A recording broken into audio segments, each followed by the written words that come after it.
ദൈവതിരുനാമം മഹത്വപ്പെടുമാറാകട്ടെ. കർത്താവിൽ അനുഗ്രഹീതരെ, പരിശുദ്ധമായ വലിയ നോമ്പിലെ 16-ാം ദിവസമായ ഇന്ന് നമ്മുടെ ധ്യാനചിന്തയ്ക്കായി എടുത്തിരിക്കുന്ന വേദഭാഗം വിശുദ്ധ മർക്കോസ് എവൻഗേലിസ്ത എഴുതിയ സുവിശേഷം 2-ാം അധ്യായം 13 മുതൽ 22 വരെയുള്ള വേദഭാഗമാണ്.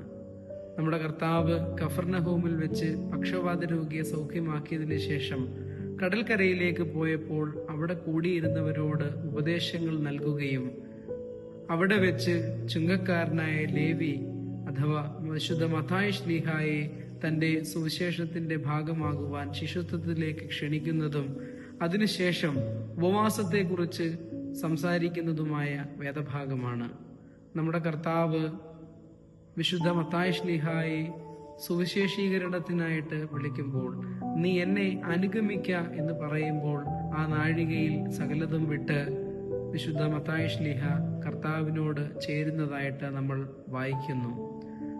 ഈ നോമ്പാകുന്ന കാലഘട്ടത്ത് ദൈവം നമ്മെ വിളിക്കുന്ന അനുഭവമാണ്. നമ്മുടെ ജീവിതത്തിലേക്ക് തിരിഞ്ഞു നോക്കുമ്പോൾ ഏതിലെങ്കിലുമൊക്കെ നമ്മൾ പറ്റിപ്പിടിച്ച് ഇരിക്കുമ്പോൾ അതിനെയൊക്കെ ഉപേക്ഷിച്ച് ആത്മീകമായ ഒരു ലോകത്തിന്റെ അനുഭവത്തിലേക്ക് നമ്മുടെ ജീവിതത്തെ നയിക്കുവാൻ തക്കവണ്ണം നമുക്ക് സാധ്യമാകണം എന്നതാണ് കർത്താവ് ലേവിയെ വിളിക്കുന്ന അനുഭവത്തിൽ നിന്ന് നമ്മുടെ ജീവിതത്തിൽ നമുക്ക് പകർത്തുവാനുള്ളത്. അതിനർത്ഥം നമ്മളായിരിക്കുന്ന ഉത്തരവാദിത്തങ്ങളിൽ നിന്ന് ഒഴിഞ്ഞ് സകലതും ഉപേക്ഷിച്ച് പുതിയൊന്നിലേക്ക് മാറുക എന്നുള്ളതല്ല.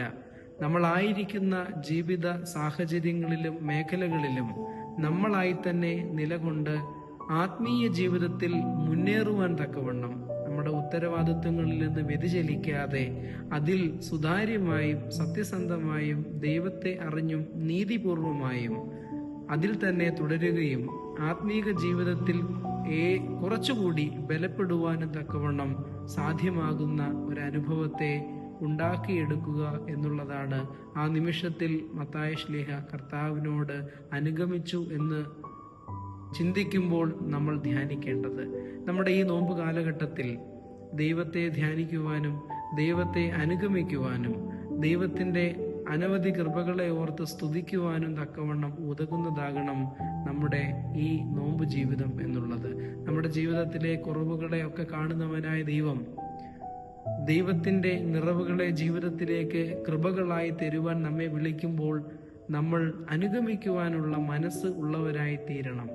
ദൈവിക പദ്ധതിയുടെ ഭാഗമാകുവാൻ, ദൈവത്തെ അറിയുന്ന ഒരു സമൂഹത്തെ വാർത്തെടുക്കുവാൻ, ലോകത്തിന്റെ സമാധാനമില്ലായ്മയുടെ ഈ കാലഘട്ടത്തിൽ സമാധാനത്തിന്റെ വക്താക്കളായി തീരുവാൻ ക്രിസ്തീയ സുവിശേഷത്തിലൂടെ കഴിയും എന്നുള്ളതിന്റെ ഉദാഹരണങ്ങൾ നമ്മൾ ജീവിതത്തിൽ കാണുന്നുണ്ട്.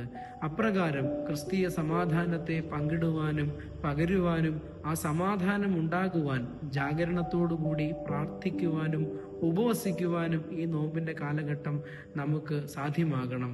കർത്താവിനെ അനുഗമിക്കുന്നതിലൂടെ വക്രതയെയും വഞ്ചനയും ഒക്കെ വെടിഞ്ഞ് സമാധാനമില്ലായ്മയുടെയും അക്രമത്തിന്റെയും പാതകളെ ഉപേക്ഷിക്കുവാൻ ഈ ലോകത്ത് എല്ലാവർക്കും കഴിയണമേ എന്നുള്ള പ്രാർത്ഥന തിന്മയെ എതിർക്കുവാൻ, തിന്മയെ തോൽപ്പിക്കുവാൻ തക്കവണ്ണം നമ്മുടെ പ്രാർത്ഥനകൾക്കും നമ്മുടെ പ്രവൃത്തികൾക്കും സാധ്യമാകണം എന്നുള്ളതാണ് കർത്താവിനെ അനുഗമിക്കുക എന്ന് കർത്താവ് മത്തായി ശ്ലീഹായോട് പറയുമ്പോൾ നമ്മളോടും അത് തന്നെ പറയുകയാണ്. അപ്രകാരം ഈ ലോകത്തിനു വേണ്ടി പ്രാർത്ഥിക്കുവാനും സമാധാനപൂർണമായി ജീവിക്കുവാനും നമ്മൾ ജീവിതത്തെ ക്രമീകരിക്കുന്നത് നമ്മുടെ നോമ്പിലൂടെയാണ്. നമ്മുടെ ആചാര അനുഷ്ഠാനങ്ങൾ നമ്മുടെ ആത്മീയ ജീവിതത്തെ ബലപ്പെടുത്തുവാൻ ഉതകുന്ന രീതിയിലാകുമ്പോൾ തീർച്ചയായിട്ടും നമുക്കതിന്റെ ഫലം ലഭിക്കും എന്നുള്ളതിന് യാതൊരു സംശയമില്ല. അപ്രകാരം നമ്മുടെ ജീവിതത്തെ കർത്താവിനെ അനുഗമിക്കുന്നവരായി തീർക്കുവാൻ തക്കവണ്ണം നമുക്ക് സാധ്യമാകണം. രണ്ടാമത് കർത്താവ് അവിടെ പറയുന്നുണ്ട്, പാപികളെ വിളിക്കുവാനാണ് വന്നത്. വൈദ്യന് രോഗികളുടെ അടുക്കലേക്കാണ് പോകേണ്ടത്. തീർച്ചയായിട്ടും നമ്മുടെ പാപരോഗങ്ങളെ സൗഖ്യമാക്കുന്ന ദൈവം നോമ്പിന്റെ ഓരോ ഞായറാഴ്ചയിലും പാപരോഗത്തെയും ആത്മീകമായ ജഡീകമായ രോഗങ്ങളെ നീക്കം ചെയ്യുവാൻ നമ്മെ ബലപ്പെടുത്തുന്ന ക്രിസ്തുവിന്റെ സാന്നിധ്യവും ക്രിസ്തുവിന്റെ കൃപകളും നമ്മൾ രുചിച്ചറിയുന്ന അനുഭവങ്ങളാണ്. അപ്രകാരം നമ്മുടെ ജീവിതത്തിൽ എന്തെങ്കിലും പാപരോഗങ്ങൾ വന്നിട്ടുണ്ടെങ്കിൽ അതിനെ തുടച്ചു നീക്കുവാൻ തക്കവണ്ണം നമുക്ക് സാധ്യമാകണം. കാരണം ദൈവം നമ്മുടെ അടുക്കിലേക്ക് വൈദ്യനായി വരുന്നത് നമ്മുടെ ഉള്ളിലുള്ള, എൻ്റെ ഉള്ളിലുള്ള പാപരോഗത്തെ സൗഖ്യമാക്കുവാനാണ്. അപ്രകാരം നമ്മുടെ ജീവിതത്തിൽ നിന്ന് പാപരോഗങ്ങളെ തുടച്ചു നീക്കുവാൻ ഉതകുന്ന നമ്മുടെ ജീവിതം ക്രമീകരിക്കുവാൻ നമുക്ക് സാധ്യമാകണം. അങ്ങനെ നമ്മൾ ജീവിക്കുമ്പോൾ തീർച്ചയായിട്ടും അതിൻ്റെ കൃപ നമുക്ക് ലഭിക്കും. സ്വസ്ഥമായിരിക്കുവാൻ വൈദ്യന് രോഗിയുടെ സാന്നിധ്യം, അല്ലെങ്കിൽ രോഗിക്ക് വൈദ്യന്റെ സാന്നിധ്യം എന്ന് പറയുന്നത് പരസ്പരം മനസ്സിലാക്കുവാനും ആവശ്യമായ ചികിത്സ നൽകി, മരുന്നുകൾ നൽകി അവനെ ശുദ്ധനാക്കുവാനും ഉള്ള ഒരവസരമാണ്. അതോടൊപ്പം വൈദ്യന് ആ ഒരു വിശ്വാസം രോഗിയിൽ നിന്ന് നേടിയെടുക്കുവാനുള്ള ഒരു അനുഭവം കൂടിയാണ്. നമ്മൾ ദൈവത്തോട് അടുക്കുന്നതും ദൈവം നമ്മളോട് അടുക്കുന്നതും ആ സ്നേഹത്തിലും വിശ്വാസത്തിലും രോഗസൗഖ്യത്തിന്റെ അനുഭവത്തിലും ആഴത്തിലേക്ക് നമ്മുടെ ജീവിതത്തെ നമ്മൾ ചേർത്ത് പിടിക്കുമ്പോഴാണ് നമ്മുടെ ജീവിതത്തിൽ അപ്രകാരം ദൈവത്തെ ആഴത്തിൽ അറിയുവാൻ തക്കവണ്ണം നമുക്ക് സാധ്യമാകണം. പാപരോഗ ചിന്തകളെ ജീവിതത്തിൽ നിന്ന് അകറ്റുമ്പോൾ സ്വസ്ഥമായിരിക്കുവാൻ തക്കവണ്ണം നമുക്ക് സാധ്യമാകും.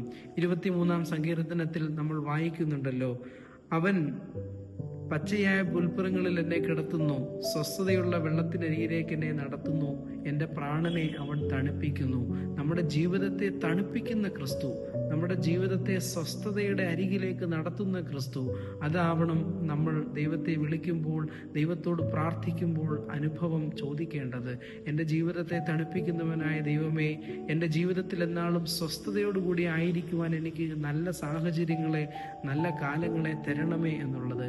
അങ്ങനെ നമ്മൾ പ്രാർത്ഥിക്കുമ്പോൾ തീർച്ചയായിട്ടും ക്രിസ്ത്യാനിക്കുചിതമായ നിലയിൽ ജീവിക്കുവാൻ ദൈവം ധനവും മാനവും അനുഗ്രഹവും കൃപയും വഴിയും സത്യവും എല്ലാം ഒരുക്കും എന്നുള്ളതിന് യാതൊരു സംശയവുമില്ല.